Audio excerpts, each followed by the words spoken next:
اعوذ باللہ من الشیطان الرجیم بسم اللہ الرحمن الرحیم اللہم صلی علی سیدنا و مولانا محمد وعلی آل سیدنا و مولانا محمد وبارک وسلم وصلی علیہ۔ امید ہے کہ تمام دوست و احباب بخیر و عافیت ہوں گے۔ تو آپ احباب کے سامنے آج حاضر ہونے کا مقصد، جو کہ آپ جانتے ہیں کہ ہمیشہ کی طرح کوئی اچھی بات جو کہیں پڑھی ہو، کسی سے سنی ہو، اس کو آگے پہنچانا یہ ہر انسان کے لیے ضروری ہے۔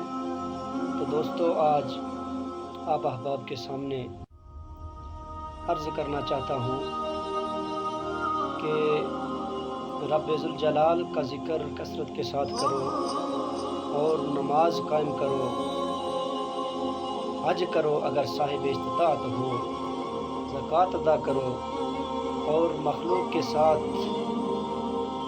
رحم دلی کے ساتھ پیش آؤ۔ احباب ذی وقار، یہ دنیا 4 دن کی ہے، ایک نہ ایک دن ہر کسی کو جانا ہے، کوئی بھی یہاں رہنے والا نہیں، کیونکہ رب ذوالجلال نے قرآن میں صاف اعلان فرما دیا کل نفس ذائقۃ الموت، کہ گویا ہر نفس نے جو ہے وہ موت کا مزہ چکھنا ہے۔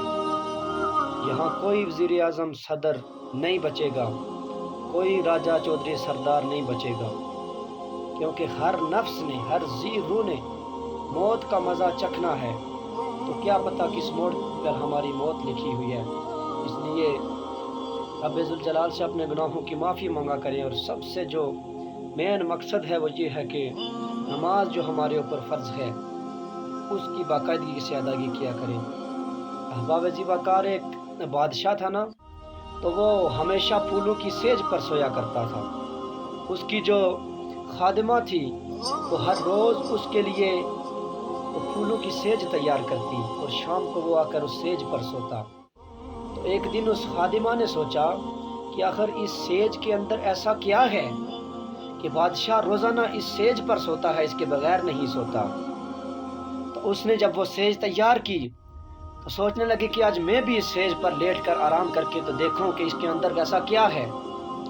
تو وہ خادمہ جب اس سیج کے اوپر لیٹی تو پورا دن کام کاج کر کر کے تھکی ہوئی تھی، تھکاوٹ کی وجہ سے بیچاری کی وہاں آنکھ لگ گئی اور وہ سو گئی۔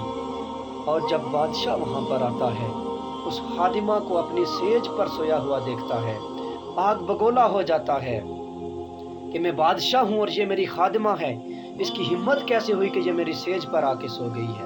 اس نے اپنے جلاد کو حکم دیا کہ اس کو جگاؤ اور جگا کر اسے الٹا لٹکاؤ اور اتنا مارو کہ اس کی جان نکل جائے۔ اس کے جلاد آئے، انہوں نے اسے جگایا، اس خادمہ کو الٹا لٹکایا اور کوڑے مارنا شروع کر دیے۔ وہ رونا شروع ہو گئی، بہت زور زور کے ساتھ رونے لگی اور کوڑے مار ہی رہے تھے کہ پھر وہ ہنسنا شروع ہو گئی۔ بادشاہ نے اپنے چیلوں کو روکا اور کہنے لگا کہ اس سے پوچھو کہ رو کیوں رہی ہے، اور پھر یہ پوچھو کہ واپس ہنسی کیوں ہے۔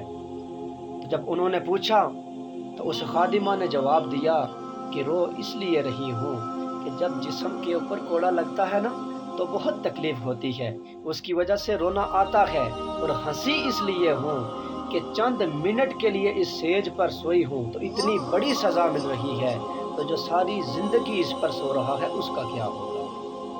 اللہ اکبر! اس دنیا کو پھولوں کی سیج سمجھ کر نہ گزارو، بلکہ اس کے اندر مشکلات بھی ہوتی ہیں، آسانیاں بھی ہوتی ہیں۔ اگر پھولوں کی سیج سمجھ کر گزارو گے کہ جو کچھ ہے یہ دنیا ہی ہے، باقی کچھ نہیں ہے، تو کل قیامت کے دن اس کی بہت بڑی سزا بھگتنی پڑے گی۔ اللہ اکبر! آج ہماری اس کائنات کے اندر دیکھیں کہ لوگ کس طرف جا رہے ہیں، کسی کو نماز روزے کی فکر ہی نہیں ہے۔ رب ذوالجلال نے قرآن میں ارشاد فرمایا وَمَا خَلَقْتُ الْجِنَّ وَالْإِنسَ إِلَّا لِيَعْبُدُونَ، وَمَا خَلَقْتُ الْجِنَّ وَالْإِنسَ، کہ ہم نے انسانوں اور جنوں کو پیدا نہیں کیا الا لیعبدون، مگر اپنی عبادت کے لیے، یعنی کہ میں نے جنوں اور انسانوں کو اپنی عبادت کے لیے پیدا کیا ہے۔ آج انسان کس طرف جا رہے ہیں؟ جب مسجد کے اندر اذانیں ہو رہی ہوتی ہیں کسی کو فکر ہی نہیں ہوتی ہے نماز کی۔ ارے جو کاروبار کرنے والے دکاندار حضرات ہیں، جب اذان ہوتی ہے تو وہ نماز کے لیے نہیں جاتے کہ کہیں میری سیل ضائع نہ ہو جائے۔ ارے پگلے تو یہ تو سوچ کہ رب ذوالجلال نے قرآن میں ارشاد فرمایا واللہ خیر الرازقین، کہ اللہ سب سے بہتر رزق دینے والا ہے۔ رزق تجھے اللہ دے گا، تو اس کے حضور جا تو صحیح، اس سے مانگ تو صحیح، پوری دنیا کے خزانے تیری جھولی میں آ جائیں گے۔ ہم دنیا دار کہیں آفیسز کے اندر مختلف طرح کی جابز کرتے ہیں، لوگ اپنے آفس کے اندر بیٹھے ہوتے ہیں، اگر کوئی اپنا عزیز قریبی رشتہ دار مہمان آ جائے اس کے لیے چائے بھی منگوائیں گے، اسے پیش کریں گے، لیکن پھر بھی اگر باس بلا لے اپنا، باس گھنٹی بجائے تو وہ دوڑتے ہوئے باس کے پاس جائیں گے اور اپنے اس عزیز سے یہ بھی کہیں گے کہ آپ بیٹھیں چائے پئیں، مجھے باس نے بلایا ہے، میں ہو کے آتا ہوں۔ ارے ایک دنیا دار باس جو کہ تمہاری طرح ہی ایک ناپاک قطرہ جس کا نسب ہے، اگر وہ تجھے بلاتا ہے، ایک گھنٹی لگاتا ہے تو اس کی گھنٹی پر پہنچ جاتا ہے، تو پورے دن میں 5 وقت جو رب ذوالجلال کا خادم تجھے بلاتا ہے حی علی الصلاۃ، تو کیوں نہیں جاتا؟ یہ بدبختی کا مقام ہے یا نہیں ہے؟ خدا کی قسم کہ اس دنیا کے اندر اگر دیکھا جائے تو اللہ کے نیک بندے بھی بہت ہیں اور اللہ کے برگزیدہ بندے اور مقبول بندے بھی بہت ہیں، لیکن جو گناہوں کی دلدل میں پھنسے ہوئے ہیں وہ آج بھی اگر نکل کر ان گناہوں کی دلدل سے رب ذوالجلال کے حضور گڑ گڑا کر معافی مانگے تو مالک ارض و سامان کی توبہ کو ضرور قبول فرمائے گا۔ ہمارے اپنے حالات اس قدر خراب ہیں، نہ ہم خود اپنی اولاد کی اچھی تربیت کر سکتے ہیں۔ دور حاضر کے اندر دیکھو آج کل کے ہمارے چھوٹے بچوں اور بچیوں کو جو انڈین فلمیں ہیں ان فلموں کے گانے ضرور یاد ہوں گے، لیکن جو کلمہ پڑھ کر انسان دین کے اندر داخل ہوتا ہے وہ کلمہ یاد نہیں ہوگا۔ اور کرکٹ کے کھلاڑیوں کے پوری دنیا کے اندر جتنی بھی ٹیمیں ہیں سب ٹیموں کے ہر کھلاڑیوں کے نام یاد ہوں گے، لیکن حضور کے 4 یاروں کے نام بھی کسی کو یاد نہیں ہے۔ اس حضور کی نعت پڑھنا کسی کو اب نہیں آتی ہے۔